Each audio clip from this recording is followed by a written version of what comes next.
All right, guys, I'm going to make you a quick video here on how to check your Ethscription. So I'm going to check my personal one. So I'm going to go up here to my profile. And so I have my ones listed here. I'm going to click on one.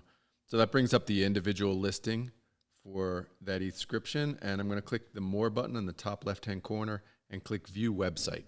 It's going to bring me to the Emblem Vault page of that particular NFT. And right here, I'm going to click View NFT, and that'll bring up the Ethscription website for that particular NFT, okay? Now, what you can see here is that's listed to this account, okay? Or sorry, the owner, that's a mistake. The owner of this is this account, okay?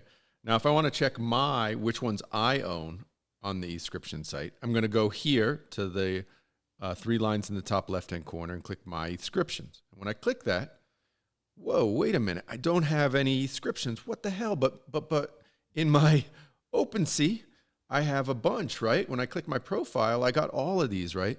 But what's happening, guys, is each one of these is inside an individual Emblem Vault, okay? So if I go back to my Emblem Vault here, I own this, okay? It's in my wallet, okay? But the Ethscription itself lives in this right here, okay? This account, OXFD83, right? So when I click View NFT, look at the owner, OXFD, okay?